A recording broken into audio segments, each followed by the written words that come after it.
দ্বাদশ সংসদ নির্বাচনের বছরখানেক আগে আওয়ামী লীগ সরকারের পদত্যাগ ও নির্দলীয় তত্ত্বাবধায়ক সরকারের অধীনে জাতীয় নির্বাচনের দাবিতে যুগপথ আন্দোলনের ঘোষণা দেয় বিএনপি। কিন্তু যুগপথ আন্দোলনের কার্যত ব্যর্থ হয়, কারণ আন্দোলনের মুখেও ৭ জানুয়ারি একতরফা নির্বাচনে টানা চতুর্থবারের মতো ক্ষমতায় আসে কর্তৃত্ববাদী সরকার আওয়ামী লীগ। তার ৭ মাসের মাথায় বৈষম্য বিরোধী ছাত্র আন্দোলনের নেতৃত্ব গণ আন্দোলনে দেশ থেকে পালাতে বাধ্য হন শেখ হাসিনা। সরকার পতনের পর আবার যুগপথ আন্দোলনের শরিক দলগুলোর সঙ্গে বৈঠক করছে বিএনপি।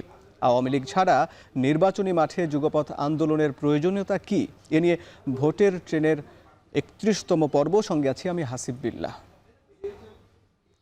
বরাবরের মতো আজকের আলোচনায় আমাদের সঙ্গে যুক্ত হবেন একজন অতিথি। তার আগে চলুন দেখে নিই ভোটের মাঠে আজ কোথায় কি আলোচনা হয়েছে। যুব ও ক্রীড়া উপদেষ্টা আসিফ মাহমুদ সজীব ভূঁইয়া বলেছেন, নির্বাচন নিয়ে অধৈর্য হয়ে যাওয়া সরকারের সংস্কার কার্যক্রমকে বাধাগ্রস্ত করছে। এবং একই সঙ্গে গণ অধিকার পরিষদ জিওপির সাধারণ সম্পাদক রাশেদ খান তিনি বলেছেন, নির্বাচনের কথা শুনলে সরকারের অস্বস্তি প্রকাশ করা ঠিক নয়। বিএনপির মহাসচিব মির্জা ফখরুল ইসলাম আলমগীর বলেছেন, গণতন্ত্র রক্ষার একমাত্র উপায় সুষ্ঠু নির্বাচন। জনগণের মতামতের ভিত্তিতে নির্বাচিত জনপ্রতিনিধিদের দ্বারা গঠিত সংসদই হতে পারে একমাত্র গণতন্ত্র প্রতিষ্ঠার প্রতিষ্ঠান। এবং নির্বাচন ব্যবস্থা সংস্কার কমিশনের প্রধান ডক্টর বদিউল আলম মজুমদার বলেছেন, সংস্কারের প্রস্তাব পাওয়ার পর বল অন্যদের কোর্টে চলে যাবে। এরপর মূল কাজ সরকার, নির্বাচন কমিশন ও রাজনৈতিক দলের। স্বৈরতন্ত্র যাতে আর ফিরে আসতে না পারে সেজন্য সংস্কার প্রয়োজন। শুরুতে যেটি বলছিলাম, বিভিন্ন দল ও রাজনৈতিক জোট ডামি নির্বাচন হিসাবে পরিচিত দ্বাদশ জাতীয় সংসদ নির্বাচন বর্জন করে। বিএনপির সঙ্গে যুগপথ জোটবদ্ধ আন্দোলনে অংশ নেয় দেশের বেশিরভাগ রাজনৈতিক দল। যুগপথ আন্দোলনের কর্মসূচি শুরু হয় ২০২২ সালের ডিসেম্বরে। আমরা যদি দেখি যে বিএনপির নেতৃত্বে এই যুগপথ আন্দোলনে যুক্ত শরিক দলগুলো ছিল গণতন্ত্র মঞ্চ, যেখানে ৭টি রাজনৈতিক দল ছিল: জাতীয় সমাজতান্ত্রিক দল, নাগরিক ঐক্য, বিপ্লবী ওয়ার্কার্স পার্টি, গণসংহতি আন্দোলন, গণ অধিকার পরিষদ, ভাসানী অনুসারী পরিষদ ও রাষ্ট্র সংস্কার আন্দোলন। এছাড়া ১২ দলীয় জোট, জাতীয়তাবাদী সমমনা জোট, liberal democratic party, Bangladesh labour party, peoples party, AB party, Gonoforum এবং গণ অধিকার পরিষদ। আমরা যেটি বলছিলাম, এই যে যুগপথ আন্দোলন, এটি মূলত ৭ জানুয়ারি নির্বাচনের আগ পর্যন্ত এটি বিভিন্ন আন্দোলনে সরব ছিল, কিন্তু ৭ জানুয়ারি ভোটের পর কর্মসূচি আর এই যুগপথ আন্দোলন না থাকায় এই আন্দোলনটি ছন্দপতন হয়। আওয়ামী লীগ সরকার পতনের পর যুগপথ আন্দোলনের শরিক দলগুলোর সঙ্গে আবার বৈঠক শুরু করছে বিএনপি। সে আন্দোলনের শরিক দল গণ অধিকার পরিষদের সদস্য সচিব ফারুক হাসান যুক্ত আছেন আমাদের সঙ্গে। আমরা জনাব ফারুক হাসানকে স্বাগত জানাচ্ছি। আপনার কাছে জানতে চাই যে এই ভোটের এই যে বিএনপির যে যুগপথ আন্দোলনে আপনারা শরিক ছিলেন, আওয়ামী লীগের বিরুদ্ধে একসঙ্গে আন্দোলন করেছেন, আবার এই অন্তর্বর্তী সরকারের পর যেখানে আওয়ামী লীগ মাঠে নেই, সেই এখন এই যুগপথ আন্দোলনের প্রয়োজনীয়তায় কি, যেখানে বিএনপি মহাসচিব বলছেন যে আবার প্রয়োজনে ভোট এবং ভাতের জন্য মাঠে লড়বেন বা মাঠে থাকবেন, সেখানে আবার কি আপনারা আন্দোলনের কোনো সংশয় আছেন, যেখানে আন্দোলনে যেতে হবে এমন জায়গা থেকে কি এই আলোচনায় করছেন? ধন্যবাদ আপনাকে। দেখুন, আমরা যুগপথ আন্দোলন মূলত শুরু করি আনুষ্ঠানিকভাবে ২০২২ সালের ডিসেম্বর থেকে। তখন আমাদের এই আন্দোলনের মেইন যে উদ্দেশ্য বা মুখ্য উদ্দেশ্য, সেটা ছিল তৎকালীন ফ্যাসিবাদী যে স্বৈরাচার সরকার, সেই সরকারকে হটিয়ে একটি গণতান্ত্রিক সরকার প্রতিষ্ঠা করা এবং একটি গণতান্ত্রিক সরকারের মাধ্যমে দেশ পরিচালনা করা।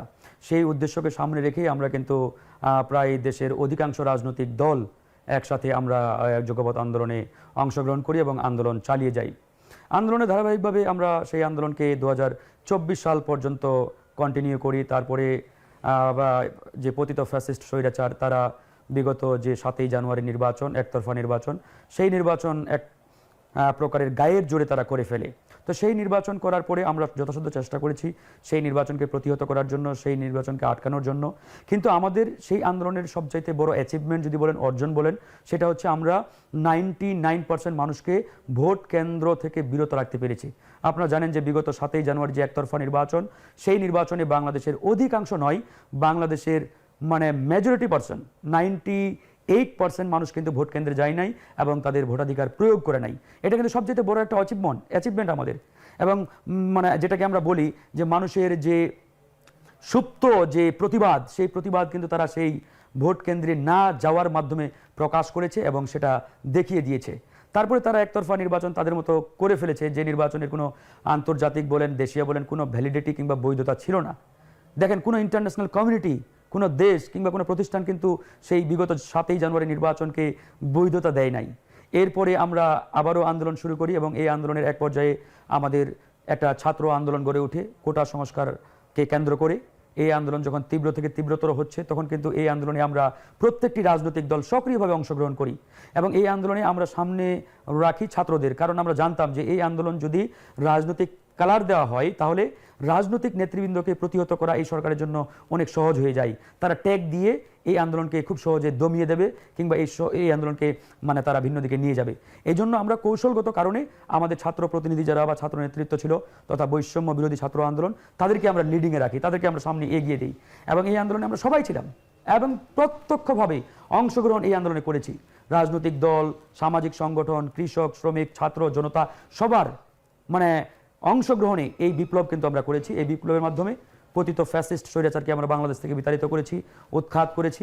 এরপরে আমরা একটি ছাত্র জনতার সরকার, অন্তর্বর্তীকালীন সরকার আমরা প্রতিষ্ঠা করেছি।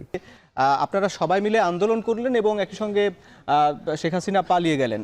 তারপরে এখন আবার এই যুগপথ আন্দোলনের বা আবার বিএনপির সঙ্গে এই আন্দোলনের প্রয়োজনীয়তা কি? কারণ এবং একই সঙ্গে আপনি জানাবেন, আপনারাও কি নির্বাচন আগে চান পরে সংস্কার, নাকি আগে সংস্কার পরে নির্বাচন? সংক্ষিপ্ত করে যদি বলবেন।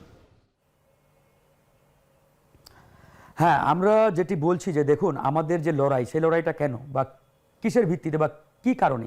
আমাদের লড়াইটি হচ্ছে মূলত বাংলাদেশে একটি গণতান্ত্রিক ব্যবস্থা প্রতিষ্ঠা করা এবং একটি গণতান্ত্রিক প্রক্রিয়ার মাধ্যমে একটি রাজনৈতিক সরকার প্রতিষ্ঠা করা এবং সেই রাজনৈতিক সরকার দেশ পরিচালনা করবে এবং তাদের হাতে আমরা দেশ পরিচালনার দায়িত্ব অর্পণ করব। এই জন্য কিন্তু আমাদের সেই যুগপৎ আন্দোলন আমরা একসাথে শুরু করেছিলাম।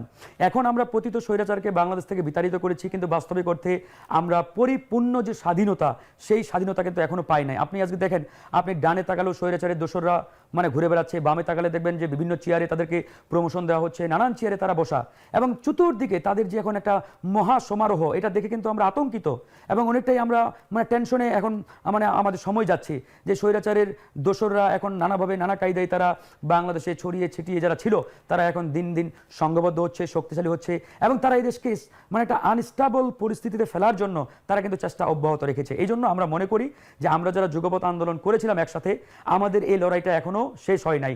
আমাদের লড়াইটা তখনই শেষ হবে যখন আমরা একটি গণতান্ত্রিক প্রক্রিয়ার মাধ্যমে একটি রাজনৈতিক সরকারের হাতে ক্ষমতা হস্তান্তর করতে পারবো। এখন যে সরকারটি রয়েছে এটি আমাদের একটা আন্দোলনের ফসল, একটি বিপ্লবী অন্তর্বর্তীকালীন সরকার। এই সরকার কিন্তু আমাদের পুরোপুরি একটা পলিটিক্যাল সরকার না। সুতরাং এই সরকারকে আমরা দায়িত্ব দিয়েছি তারা যাতে প্রয়োজনীয় সংস্কার শেষ করে অতি দ্রুত নির্বাচনের মাধ্যমে একটি রাজনৈতিক সরকারের হাতে ক্ষমতা হস্তান্তর করা।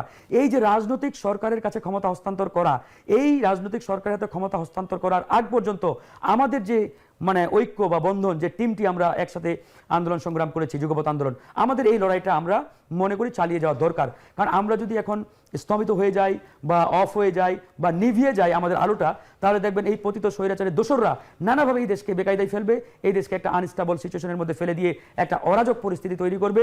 তাতে এই সরকারও বিপদে পড়বে, দেশও বিপদে পড়বে। আমরা তো চাই না ভাই এই বাংলাদেশ আবারও বিপদে পড়ুক। এই জন্যই আমরা মনে করি আমাদের জেগে থাকতে হবে, আমাদের জাগ্রত থাকতে হবে যতক্ষণ না পর্যন্ত একটা রাজনৈতিক সরকার প্রতিষ্ঠা হয়। এখন আপনি প্রশ্ন করছেন যে আগে নির্বাচন নাকি আগে সংস্কার। দেখুন, এটি একটি ভেগ কোয়েশ্চেন। আমি মনে করি আমাদের নির্বাচনও দরকার, আবার সংস্কারও দরকার। এখন প্রশ্ন হচ্ছে তাহলে কোনটা আগে হবে? আমরা কিন্তু এই সরকারকে শুরু থেকে বলে আসছিলাম যে আপনারা প্রয়োজনীয় সংস্কার দ্রুত শেষ করে আপনারা একটা নির্বাচনের ঘোষণা দেন। কিছুদিন আগে মাননীয় প্রধান উপদেষ্টা একটা নির্বাচনের টাইম ফ্রেম ঘোষণা করেছেন, বাট সেই টাইম ফ্রেমটি আমি মনে করি একবারেই ধোঁয়াশাপূর্ণ। নিউজরুম থেকে আজ সারাদিন ভোটের ট্রেনের সংবাদ সংগ্রহ করেছেন সহকর্মী মাঝহার ইমন। মাঝহার ইমন, আপনাকে স্বাগত জানাচ্ছি। নির্বাচন ইস্যুতে রাজনৈতিক দল এবং সরকার দুপক্ষই সংস্কার কি নির্বাচন এটি আগে না পরে এটি নিয়ে বিতর্ক চলছে। এই বিতর্কের পারদ কি আরও বাড়ছে? কি মনে হয়, কি দেখলেন আজ? আসিফ, আপনি যদি সেই 5 আগস্ট 8 আগস্ট সরকারের শপথ গ্রহণের পর থেকে যদি ক্রমান্বয়ে দেখতে থাকেন, তাহলে একেবারে বোঝাই যাচ্ছে যে সংস্কার এবং নির্বাচন এই দুইটি বিষয় মূলত বাংলাদেশের রাজনৈতিক যে প্রেক্ষাপট, সেই প্রেক্ষাপটে আলোচনা হচ্ছে। সেই ক্ষেত্রে রাজনৈতিক দলগুলো যেহেতু ক্ষমতায় যাওয়ার তাদের ইচ্ছা, বা রাজনৈতিক দলগুলো দিন শেষে ক্ষমতায় যাওয়ার তাদের প্রবণতা, সেই ক্ষেত্রে তারা কিন্তু সংস্কারের পাশাপাশি নির্বাচনকে মূলত একটু বেশি গুরুত্ব দিচ্ছে। ক্রমান্বয়ে আমরা দেখছি যে বিএনপি সহ যেই সমমনা দলগুলো রয়েছে, তাদের যেই ইচ্ছা আকাঙ্ক্ষা, সেটি কিন্তু তারা নির্বাচনকে গুরুত্ব দিচ্ছে। কিন্তু পাশাপাশি তারা যেটি বলছে যে সংস্কার একটি চলমান প্রক্রিয়া, সেটি চলবে।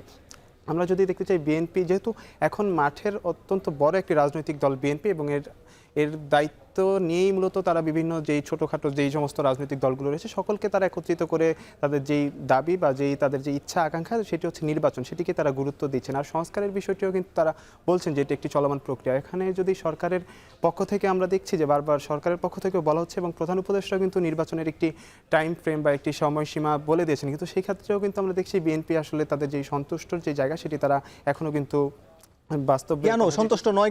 সন্তুষ্ট নয় কেন এটি বলতে আমাদের একটু পেছনের দিকে যেতে হবে। যেহেতু বিএনপি দীর্ঘ সময় রাজনীতি করছে বাংলাদেশের ইতিহাসে, আওয়ামী লীগের পর বিএনপি মূলত এখন দায়িত্বে আছে। বিএনপির কিন্তু 1-11 যেই বিষয়টি রয়েছে, বিএনপির মধ্যে কিন্তু এই সংখ্যা রয়ে গিয়েছে। আমরা 11তে দেখেছি -2 ফর্মুলা। তো বিএনপির পক্ষ থেকে বা বিএনপির দায়িত্বশীলরাও কিন্তু এক ধরনের শঙ্কা রয়েছে তাদের মধ্যে, যে এই বিএনপিকে কোনো ধরনের নির্বাচনকে একটু বিলম্ব করে একটি অন্য রাজনৈতিক দল মাঠে আসে কিনা, এই সার্বিক বিষয়টি নিয়ে কিন্তু বিএনপির মধ্যে যে দ্বিধাদ্বন্দ্ব, সেটি কিন্তু আমরা দেখছি নির্বাচনকে কেন্দ্র করে। এবং সরকারের পক্ষ থেকেও কিন্তু নির্বাচনের যেই টাইম ফ্রেমটির কথা বলছিলাম, সেটি দেওয়ার পরেও কিন্তু সরকারের পক্ষ থেকে কিন্তু অনেক বক্তব্য আসছে। আজকে আমরা দেখেছি যে উপদেষ্টা আসিফ মাহমুদ বলেছেন যে নির্বাচন নিয়ে যদি তড়িঘড়ি করে, ওই ক্ষেত্রে সরকারের যে সংস্কার যে কাজ চলছে, সেই কাজে কিন্তু ব্যাহত হচ্ছে।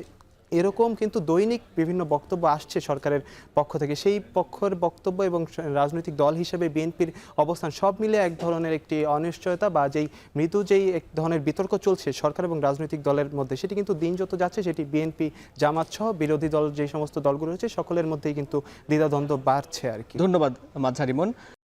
এবার জানবো সংসদীয় আসনের পরিক্রমা। এবার সংসদীয় আসন 31, সেটি নিয়ে যদি আলোচনা করতে চাই, গাইবান্ধা 3 আসন, এটির সীমানা সাদুল্লাপুর এবং পলাশবাড়ী উপজেলা। মোট ভোটার 4,11,942 জন, পুরুষ ভোটার 2,07,57 জন এবং নারী ভোটার 2,11,185 জন।